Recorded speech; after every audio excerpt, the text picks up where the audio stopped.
मौजूद हैं जो कि बताएंगे कि अमेरिका का ये चुनाव भारत के लिहाज से कितना अहम है। स्वागत है सर आपका। इसके अलावा संजीव श्रीवास्तव भी मुझे स्क्रीन पर नजर आ रहे हैं। सर आपका भी बहुत स्वागत है। और मेरे सहयोगी राजेश सिन्हा भी इस वक्त मौजूद हैं। सबसे पहले राजेश सिन्हा जी आपके पास ही आऊंगी मैं। 230 सीटें ट्रंप की और 210, ज्यादा फर्क नहीं। अगर हम देखें कमला हैरिस और ट्रंप में कांटे की टक्कर यहां पर, वो कौन सी वजह हो सकती है जिसकी वजह से ट्रंप आगे चल रहे हैं? देखिए, आपका सवाल बड़ा महत्वपूर्ण है। ये पहले वैसे लग रहा था कि कांटे की टक्कर होगी और अब वो दिखने भी लगा है। अब सवाल यही उठता है कि आखिर इतनी आसानी से शुरू में ही बहुत सारी सीटें ले गए ट्रंप, तो उसके पीछे कारण क्या रहा? जो अमेरिका का जो नागरिक है, जो वोटर है, आखिर उन्हें पसंद क्यों कर रहा है? अभी हम अगर ये मानकर चलते हैं कि जो बाकी जो सीटें बच रही हैं उनकी 230 उन्हें अब मिल चुका है, सीटें मिल चुकी हैं, 40 और बाकी हैं। हालांकि 210 पर इसमें कमला हैरिस भी है, मार्जिन बहुत ज़्यादा नहीं है। लेकिन सवाल फिर वही आता है कि आखिर ऐसा क्या हुआ कि जनता ने उन्हें वोट दिया है? दोबारा राष्ट्रपति बनने की उम्मीद उनकी जाग रही है।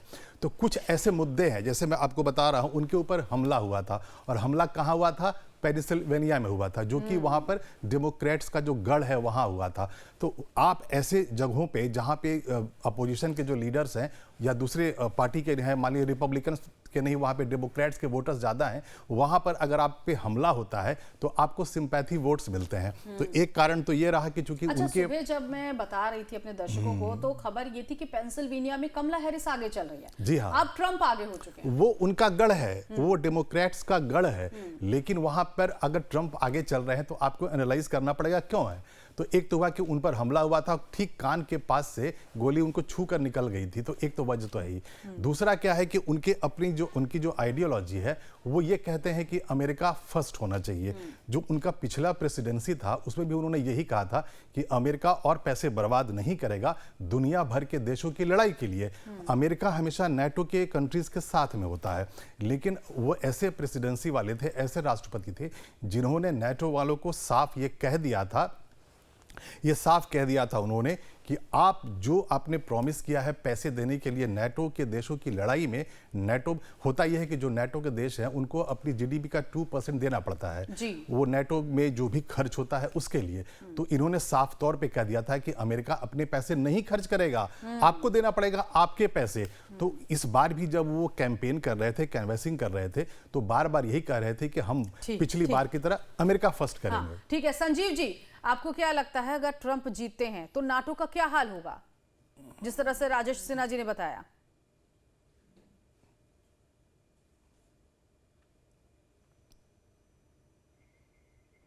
संजीव जी आपकी आवाज नहीं आ पा रही है, अनम्यूट कर दीजिए प्लीज।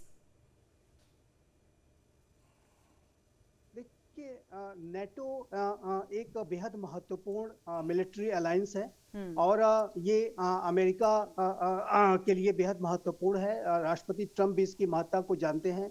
लेकिन राष्ट्रपति ट्रंप यदि वो फिर से सत्ता में आते हैं तो उनका अप्रोच ये रहा है कि नेटो के राष्ट्रों को इस नेटो अलायंस में अपना जो कंट्रीब्यूशन है, जो फाइनेंशियल कंट्रीब्यूशन है, उसको बढ़ाना चाहिए। वो 2% तक के कंट्रीब्यूशन को बढ़ाने की बात करते रहे हैं।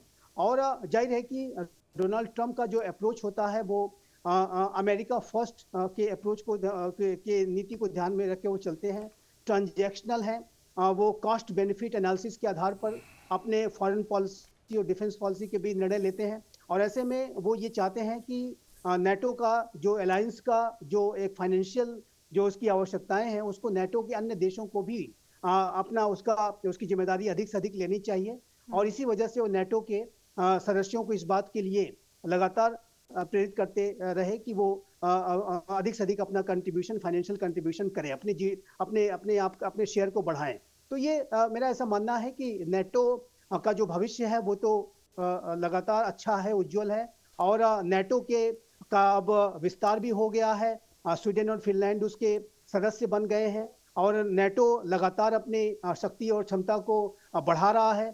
और इसी नेटो के एक्सपेंशन के आधार पर ही रशिया के राष्ट्रपति व्लादिमीर पुतिन ने यूक्रेन पर हमला किया। और जब यूक्रेन पर यह हमला राष्ट्रपति पुतिन ने कर दिया तो नेटो ने इसको अपने लिए चैलेंज के तौर पर लिया और अब नेटो अपनी शक्ति को और अधिक से अधिक मजबूत कर रहा है। तो नेटो का जो भविष्य है बहुत उज्जवल है और उसमें कोई मैं किसी तरीके का शक नहीं देखता। लेकिन जहां तक नेटो के अन्य सदस्यों के फाइनेंशियल कंट्रीब्यूशन का जो प्रश्न है वो राष्ट्रपति ट्रंप यदि सत्ता में आते हैं तो जरूर उसके बारे में उनसे वो इस बात का दबाव डालेंगे कि वो अपने कंट्रीब्यूशन को बढ़ाएं।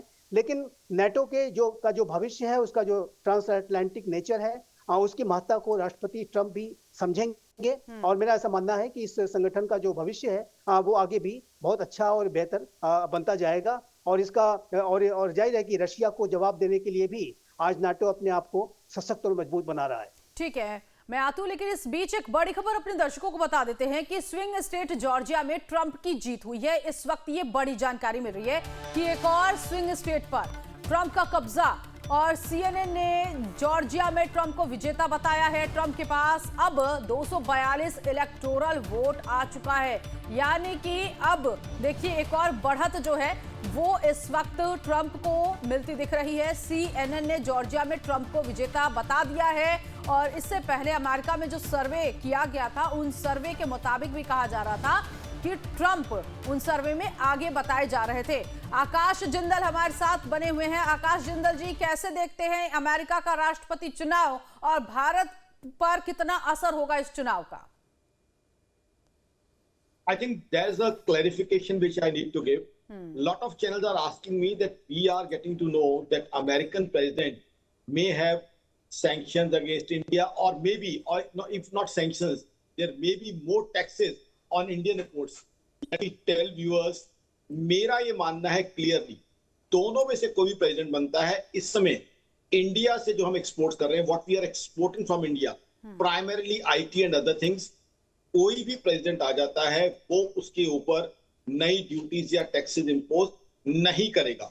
तो मेरे हिसाब से महज एक मिथ है कि इंडियन एक्सपोर्ट्स जो वहां के इंपोर्ट्स हैं, चाहे आईटी हो या बाकी प्रोडक्ट्स हो, उसके ऊपर टैक्सेस लगेंगे। क्योंकि आज की तारीख में हालात देखिए, हिंदुस्तान यूएस के लिए बहुत इंपॉर्टेंट बना हुआ, 5th लार्जेस्ट इकोनॉमी तो हम है ही हैं, फास्टेस्ट ग्रोइंग इकोनॉमी तो हम है ही हैं, बड़ी इकोनॉमीज में 3rd बिगेस्ट इकोनॉमी हम बनने की तरफ भी बढ़ रहे हैं। साथ ही साथ जो सबसे इंपॉर्टेंट है, जो इस समय एक पोटेंशियल अलायंस यूएस को दिख रहा है कि रशिया, चाइना, हिंदुस्तान, या सिर्फ चाइना फैक्टर भी कह लें, मुझे नहीं लगता कि इंडियन एक्सपोर्ट्स के अगेंस्ट कोई भी एडिशनल ड्यूटीज स्नैप होने की जो है पॉसिबिलिटी कहीं ना कहीं लगती है। और दूसरा एंगल देखिए, बहुत आसान है हिंदुस्तान में, जब मैं दिल्ली मुंबई में कुछ अपने कुलीग से बात करता हूं कि जी वो ड्यूटीज लगा देंगे। अब आप दूसरा एंगल इसका, वो लोगों को एनालाइज करना जरूरी है। इंडियन आईटी पे अगर वो ड्यूटीज लगाते हैं तो इंडियन आईटी सर्विसेज किसके लिए महंगी हुई? महंगी हुई यूएस कंज्यूमर्स के लिए, यूएस कॉर्पोरेट्स के लिए। कौन सा राष्ट्रपति होगा जो अपनी कंपनियों का या अपने कंज्यूमर्स का खुद नुकसान करना चाहेगा, वो भी ऐसे वक्त में जबकि अमेरिका, दर्शकों को बता दूं, अमेरिका क्लियरली इसमें स्लो डाउन के थ्रू चल रहा है। अमेरिका को दर्शकों के यहाँ ये दिमाग में होता है बहुत रईस कंट्री है, बहुत रिच कंट्री है, वो सबसे बड़ी इकोनॉमी है, बट आज स्लो डाउन का शिकार है। सितंबर में उन्होंने मैसिव रेट कट किया, फिर भी उनकी इकोनॉमी उठ नहीं पा रही है। और लास्ट ईयर क्या किया, अमेरिका को अपनी डेट सीलिंग इंक्रीज करनी पड़ी। डेट सीलिंग दर्शकों को समझा दूं कि कितना अमेरिका बोरो कर सकता है, कितना कर्जा ले सकता है, उसके लिए एक सीलिंग थी, उस सीलिंग को भी बढ़ाया गया, यानी अमेरिका को उतना कर्जा लेना पड़ रहा है। तो आज की तारीख में अमेरिका जो खुद स्लो डाउन का शिकार है, सबसे बड़ी इकोनॉमी होने के बावजूद, वो इंडियन आईटी या और सर्विसेज पे ड्यूटीज नहीं इंपोज करेगा। तो मेरे हिसाब से, हिंदुस्तान के हिसाब से देखें, ट्रंप हो या कमला हैरिस, हिंदुस्तान का बिजनेस यूएस के साथ बढ़ता रहेगा, आईटी और आईटी सर्विसेज बढ़ती रहेंगी, उसमें कहीं कहीं जो है मुझे शक नहीं लगता। साथ ही साथ जो इंडिया से मैन्युफैक्चर्ड प्रोडक्ट्स हैं, उनके लिए भी मुझे लगता है बायलैटरल ट्रीटी आगे चल के हो सकती है। और दूसरा मेरा ये मानना है कि मेरी एक्सपेक्टेशन है कि अब जो फेड का रेट कट होने की संभावना है, अगर ट्रंप आ जाते हैं, शायद वो हमें 50 बेसिस देखने को मिल जाए, जिससे ग्लोबल इकोनॉमी को कुछ फायदा हो जाए। तो कहना ही मैं चाहता हूं कि हिंदुस्तान अब इतना रेलिवेंट बन गया है, इतना इंपॉर्टेंट बन गया है कि हमारे लिए बहुत ज्यादा फर्क नहीं पड़ेगा। हाँ, ये जरूर मैं देखना चाहूंगा कि जो भी प्रेसिडेंट आता है, अगर उस इकोनॉमी को स्लो डाउन से दोबारा तेजी की तरफ ले आता है तो हमारे लिए अच्छा है, क्योंकि बहुत से आईटी प्रोफेशनल हमारे इंडिया के यूएस में बैठे हैं और हिंदुस्तान खुद बहुत बड़ी आईटी एक्सपोर्ट्स करता है। और साथ ही साथ हमारे, चाहे आप स्टॉक मार्केट में कहीं अदरवाइज, बहुत सी investment, FPI foreign portfolio investment, और दूसरा एफडीआई फॉरेन डायरेक्ट इन्वेस्टमेंट जो है हिंदुस्तान में यूएस से आती है। और दूसरी चीज, एक चीज हम इस सारी डिस्कशन में भूल गए हैं, डोनाल्ड ट्रंप का चाइना को लेकर जो अप्रोच रही है। आपको बिल्कुल, याद मैं ये होगा क्वेश्चन करती जब आपसे। हाँ, कोरोना हुआ था तो डोनाल्ड ट्रंप ने किस तरह के जो है वो सवाल खड़े किए थे चाइना को लेके, जो एक तरह से एक बिजनेस की कहते रहेंगे कि चाइना और यूएस को लेके बिजनेस की टाइज जो ठंडी हुई थी वो भी उसी समय में हुई थी, और चाइना की इकोनॉमी वैसे ही डाउन है। तो ऐसे में अगर डोनाल्ड ट्रंप आ जाते तो एक एडवांटेज ये हो सकती है कि हिंदुस्तान में मेजर एफडीआई आ सकता है। क्या आकाश जिंदल जी इन्वेस्टमेंट ऐसा आ सकता है कि अगर अमेरिका अपनी सप्लाई चेन कहीं और करता है तो चीन पर जो निर्भरता है वो कम होगी और इसका फायदा भारत को होगा? बिल्कुल फायदा होगा। बहुत ही अच्छा आपने क्वेश्चन पूछा, it's a highly good quality question जिसकी मैं सुबह से कई चैनल पे इंतजार कर रहा था। बिल्कुल देखिए, आज की तारीख में चाइना के साथ यूएस डीलिंग कम से कम रखना चाहता है। हाँ। अभी हमने देखा पीछे ताइवान के साथ क्या चीज हुई थी। हिंदुस्तान अब मैन्युफैक्चरिंग के अंदर एक बड़ी इकोनॉमी बनता जा रहा है। अब तो हम सेमीकंडक्टर मैन्युफैक्चर करने की तरफ भी बढ़ रहे हैं। आज की तारीख में मोबाइल हो, एक्सपोर्ट्स हो, डिफेंस एक्सपोर्ट्स हो, हर तरफ अब जा रहे हैं। तो आगे चल के जैसे प्रधानमंत्री मोदी साहब का टारगेट है हिंदुस्तान को एक बड़ी मैन्युफैक्चरिंग इकोनॉमी बनाना, ये चीज हो सकती है कि हिंदुस्तान भी उन सप्लायर्स की लिस्ट में खड़ा हो। मैं ये नहीं कहूंगा कि मात्र हिंदुस्तान होगा, और भी कई कंट्रीज है, बट और कंट्रीज की तरफ वो सप्लाई चेन शिफ्ट हो सकती है। और जहां तक आईटी और आईटी एक्सपोर्ट्स की बात है, हिंदुस्तान के आईटी और आईटी एक्सपोर्ट्स मेरे हिसाब से 20 से 25%, जी हाँ मैं कैलकुलेट करके बता रहा हूँ, 20 से 25% बढ़ने की क्षमता रखते हैं। हाँ, और साथ ही ठीक है, साथ ठीक जो है। है चाइना, हम सब जानते हैं इस समय डिफ्लेशन का शिकार है। डिफ्लेशन मतलब वहां चीजें सस्ती हो रही हैं, वो खुशी का मौका नहीं है कि चीजें सस्ती हो रही हैं। हाँ। चीजें सस्ती इसलिए हो रही है कि लोगों के पास पैसा ही नहीं है कि बाजार जाके चीजें खरीदें। तो ऐसे में हिंदुस्तान और यूएस के रिलेशन बहुत अच्छे बन सकते हैं, और इससे हिंदुस्तान के कारोबार को, हिंदुस्तान की इकोनॉमी को मेजर बेनिफिट होने की संभावना है। तो कहने का मतलब ये 10 सेकंड और लूंगा हाँ। कि हमें बेनिफिट हो सकता है ट्रंप से, बट नुकसान दोनों में से कोई भी आ जाए, चाहे ट्रंप साहब आ जाए चाहे कमला जी आ जाए, हमें नुकसान होने की पॉसिबिलिटी नहीं है। ये एक मिथ है। मैं न्यूयॉर्क में भी जो अपने मित्रों से बात कर रहा हूँ, सैन फ्रांसिस्को में भी जब बात कर रहा हूँ, वही चीज सामने आ रही है। ठीक है, वाकई नुकसान तो नहीं है फिलहाल, हम कहीं से भी ये नहीं देख रहे हैं, लेकिन हाँ पॉलिसी में बदलाव हो सकते हैं। रिश्तों में और ज्यादा हम कह सकते हैं कि और मजबूत रिश्ते होंगे, या फिर और भी बदलते हुए रिश्ते देखे जा सकते हैं दोनों देशों के। मैं आती हूं आप लोगों के पास, लेकिन इस बीच एक बड़ी खबर, डोनाल्ड ट्रंप को 246 सीट पर जीत मिल रही है इस वक्त। बहुमत से अब 24 सीट दूर हैं डोनाल्ड ट्रंप, प्रेसिडेंट बनने के करीब पहुंचे हैं ट्रंप। कमला हैरिस को 210 सीट पर जीत मिली है अभी, यानी कि उनका फिक्स है 210 सीट से अभी वो हिली नहीं है। और अगर डोनाल्ड ट्रंप की बात करें तो 246। एक छोटा सा रिएक्शन जो है संजीव जी से, फिर राजेश जी आपके पास मैं आती हूँ। संजीव जी, जिस तरह से हम ये देख रहे हैं, ठीक है इस वक्त संजीव जी नहीं है हमारे पास। राजेश जी, ये जिस तरह से अभी हम देख रहे हैं बहुत नजदीक जो ये फाइट हमने देखी थी, अब 246 तक पहुंच गए हैं डोनाल्ड ट्रंप। लेकिन जिस तरह से इमिग्रेशन का मामला है या फिर H1B वीजा का जो मामला है, अगर ट्रंप बनते हैं राष्ट्रपति तो भारत पर किस तरह का इसका असर होगा? देखिए, डोनाल्ड ट्रंप के जो पहले भी जो फैसले रहे हैं पिछली प्रेसिडेंसी में, उसमें बहुत बड़ा असर भारत पर नहीं पड़ा। जैसे कि अभी आकाश जी ने भी यही कहा था। अब इस बार अगर दोबारा वो राष्ट्रपति बन जाते हैं तो जो इलीगल जो इमिग्रेंट्स हैं जो अमेरिका में घुस आते हैं, वो मैक्सिको के रास्ते आ जाते हैं। और डोनाल्ड ट्रंप ने ही अपनी प्रेसिडेंसी में वो दीवार खड़ी की थी मैक्सिको के बॉर्डर पे। तो वो इन चीज़ों के लिए ही जाने जाते हैं। अमेरिका फर्स्ट जो कहते हैं, वो हमेशा यही कहते हैं कि हम पहले अमेरिका को ग्रेट बनाएंगे, अमेरिका ग्रेट अगेन बनाएंगे। तो जैसे पहली बार 4 सालों में उन्होंने किया था, पूरी उम्मीद है कि वो इस बार भी वैसे ही करेंगे। और जैसे कि हम देख रहे हैं कि वो लगातार उनकी सीटें हमेशा से बढ़ती रही। पिछले अभी 1-2 घंटे में देखा था कि कमला हैरिस ने कमबैक किया था। हाँ। और वो 200 से नीचे थी, लेकिन अभी 210 पे आ गई है। और डोनाल्ड ट्रंप लगातार ही अच्छी बढ़त बना के रखा है उन्होंने, 246 उनको मिल चुकी है। तो इसकी वजह सिर्फ इतनी है कि उनकी जो पॉलिसीज है वो क्लियर है। आपने कहा कि वो इलीगल इमिग्रेंट्स हैं, तो इस ऐसे मुद्दे पे, इलीगल इमिग्रेंट्स के मुद्दे पे कमला हैरिस ने कभी खुलकर नहीं बोला, क्योंकि उनकी जो पार्टी है डेमोक्रेट्स जो हैं, उनकी अपनी पॉलिसी होती है। वो चाहते हैं कि हाँ, जो बाहर से जो लोग आते हैं उन्हें अमेरिका में रहने में मदद की जाए, उनका अपना वोट बैंक बनता है।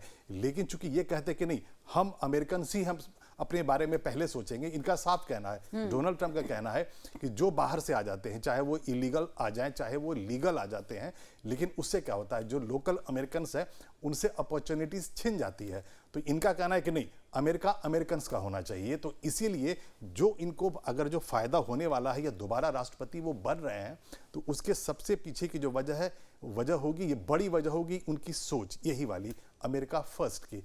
अभी थोड़ी देर पहले आकाश ने नेटो के बारे में बताया था कि कोई बड़े फैसले जो लेंगे अमेरिका का भारत पे असर नहीं पड़ता है। ये बिल्कुल सच है। जियोपॉलिटिकल जो फैसले होते हैं अमेरिका के किसी भी प्रेसिडेंसी में, कोई भी राष्ट्रपति होता है, भारत पे बहुत बड़ा असर नहीं पड़ता है। और रहा बात कि भारत और उनके रिश्ते कैसे होंगे, ये एक बड़ा सवाल है जो बार बार लोग पूछ रहे हैं। तो भारत के जो प्रधानमंत्री हैं नरेंद्र मोदी और डोनाल्ड ट्रंप, इनके बीच में बड़ी अच्छी केमिस्ट्री है। और जो जियोपॉलिटिकल जो अभी जो माहौल है दुनिया का, जो वर्ल्ड ऑर्डर है, उसमें जो भारत है उसका जो रोल है बहुत बढ़ गया है। उसकी वजह है यूक्रेन का युद्ध का। अभी उन्होंने कहा था संजीव जी ने भी कि जो नाटो का जो मेंबरशिप है वही एक वजह थी। तो नाटो का मेंबर बनने वाला था यूक्रेन, और इसी वजह से रूस ने हमला कर दिया, क्योंकि रूस नहीं चाहते थे कि उनके ठीक पड़ोस में, उनके बॉर्डर के पास नाटो आ जाए। अब उसकी वजह यह है नीतू, ये बताना लाइव टाइम्स के दर्शकों को बहुत जरूरी है कि आखिर यूक्रेन को नाटो का मेंबर क्यों नहीं बनने देना चाहते थे पुतिन। इतनी बड़ी लड़ाई लड़ लिया, 2.5 साल से लड़ाई चल रहा है, अमेरिका के ठीक सामने वो खड़े होते हैं, इतना पैसा खर्च हो रहा है, दोनों तरफ से जाने जा रही हैं। तो उसकी वजह यही है कि जो नाटो के जो देश है उनका जो एग्रीमेंट होता है कि अगर किसी भी एक नाटो कंट्री पे अगर हमला होता है, कोई भी मिलिट्री पावर अगर उस पर हमला करता है, तो सारे नाटो के देश मिलकर लड़ाई लड़ते हैं। और लीड कौन करता है? अमेरिका करता है। तो पुतिन को डर ये लग रहा था कि अगर यूक्रेन नाटो में चला जाता है, नाटो का मेंबर बन जाता है, तो अगली बार कभी कोई भी कॉन्फ्लिक्ट होगा तो सीधा अमेरिका उनके पास होगा और लड़ाई करेगा, नाटो वाले मिल जाएंगे। तो क्या ऐसे में अगर ट्रंप जीतते हैं तो जेलेंस्की के लिए यहाँ पर दिक्कत वाली बात होगी? ट्रंप ने साफ कह रखा है, उन्होंने कह दिया मैं 24 घंटे में यूक्रेन युद्ध को खत्म कर दूंगा। मतलब साफ है कि जो फंडिंग, जो आर्म्स एंड एम्युनिशंस की सप्लाई अमेरिका करता है, नाटो के देश करते हैं, वो ट्रंप नहीं करने देंगे। पहला तो ये। दूसरा ये उनकी दोस्ती, मान लेते हैं कि वो राष्ट्रपति बन जाते हैं, वो ओवल ऑफिस में बैठ जाते हैं, तो क्या होगा? उनकी जो दोस्ती होगी वो रूस से होगी, पुतिन से होगी। उनकी जो दुश्मनी होती है वो चाइना से होती है, और चाइना से उनकी जो दोस्ती है बहुत बड़ी होती है। ट्रेड वॉर होता है, टैरिफ वॉर होता है। तो अगर वो राष्ट्रपति बन जाते हैं तो जाहिर है वो पुतिन की मदद करेंगे, युद्ध को खत्म कर देंगे। और यहाँ पर भारत के लिए सुनहरा मौका है। अभी कह रहे थे आकाश, भारत के लिए आकाश जी के पास ही आते हैं। आकाश जी, अगर ऐसा होगा जिस तरह से राजेश जी ने बताया, तो हमें आने वाले वक्त में एक साथ पुतिन, पीएम नरेंद्र मोदी और अमेरिका के राष्ट्रपति नजर आएंगे, वो एक छवि दिखेगी। बिल्कुल। प्रधानमंत्री नरेंद्र मोदी की ग्लोबल पॉलिसी को मैं सैल्यूट करूंगा। उन्होंने इस तरीके से अपने हिंदुस्तान की एक बैलेंस पोजीशन रखी है कि हमने सबके साथ ट्रेड किया। आज देखिए, ऐसी सिचुएशन आई थी रशिया यूक्रेन वॉर पे, जब यूरोप ने रशिया से रिफाइंड क्रूड लेना बंद कर दिया था, लेकिन हिंदुस्तान किसी प्रेशर में नहीं आया। तब भी हम रशिया से क्रूड लेते आए। रशिया से हमने क्रूड लिया डिस्काउंटेड रेट में, ना सिर्फ डिस्काउंटेड रेट पे लिया, बल्कि उनको जो है रुपये में पेमेंट भी की। तो कहीं ना कहीं मैं जो बताना चाहता हूं, दर्शकों को कम्युनिकेट करना चाहता हूं कि हिंदुस्तान की ग्लोबल पॉलिसी, ये तो बातें हो रही हैं अमेरिका फर्स्ट की, राजेश जी ने भी बड़ी खूबसूरती से बताया अमेरिका फर्स्ट के बारे में, लेकिन यहां हम देख रहे हैं कि India first and with very good global. प्रधानमंत्री नरेंद्र मोदी ने ऑलरेडी एग्जिबिट कर दिया है, उन्होंने ऑलरेडी उसका नमूना दुनिया को दिखा दिया है। आपके दर्शकों को बता दूं आज क्या हो रहा है, हिंदुस्तान के एक्सटर्नल रिलेशन इतने अच्छे हैं, आज क्या हो रहा है, हम रशिया से क्रूड लेके हिंदुस्तान में रिफाइन करके उसे यूरोप को एक्सपोर्ट कर रहे हैं, वैल्यू एडिशन हमारे पास आ रही है। तो ऑलरेडी प्रधानमंत्री मोदी ने, आज देखिए हमारी अमेरिका के साथ भी अच्छी टाइज हैं, रशिया के साथ भी अच्छी टाइज हैं, यूरोपियन कंट्रीज के साथ भी कारोबार कर रहे हैं, और चाइना के साथ भी कुछ हद तक पहल हुई है कि टाइज हमारी नॉर्मलसी की तरफ बढ़े। तो जिस बात की तरफ आप इशारा कर रही हैं, मैं बिल्कुल आपके साथ हूं कि आगे चल के प्रधानमंत्री उन दोनों के साथ खड़े रह सकते हैं। और अगेन मैं इस चीज को रिफर्म करूंगा कि चाइना के साथ जो यूएस की ट्रेड वॉर चली है, डोनाल्ड ट्रंप आते ही वो रिज्यूम होने की पॉसिबिलिटी है। उसका बेनिफिशियरी कौन रहेगा? बेनिफिशियरी रहेगा इस बार इंडिया, क्योंकि इस बार ये वो वाला चाइना नहीं, इस बार इट्स अ वीक चाइना। ये चाइना वो चाइना है जो डिफ्लेशन का शिकार है, ये चाइना वो चाइना है जो बैड डेट्स का शिकार है, ये चाइना वो चाइना है पोस्ट टाउन, वहां भूतिया शहर बन गए हैं, मकान बन गए हैं, कोई जाके खरीदने वाला और रहने वाला नहीं है, ये वो वाला चाइना है। तो इस बार एडवांटेज इंडिया है। तो इंडिया फर्स्ट मैं आकाश सुंदर कह रहा हूं, वो साफ मुझे दिखाई दे रहा है। ठीक है आकाश जी, बहुत शुक्रिया आप हमारे साथ जुड़े, और राजेश सिन्हा जी आपका भी बहुत शुक्रिया। तो कुल मिलाकर देखिए सस्पेंस अभी बाकी है, लेकिन लीड कर रहे इस वक्त डोनाल्ड ट्रंप 246 सीट पर और 210 सीट पर बढ़त बनाए कमला हैरिस। रिजल्ट का इंतजार करना होगा। अमेरिका का अगला राष्ट्रपति कौन होगा, हर अपडेट आपको लाइफ टाइम्स पहुंचाता रहेगा। फिलहाल इस बुलेटिन में अभी के लिए बस इतना ही। देखते रहिए लाइफ टाइम्स।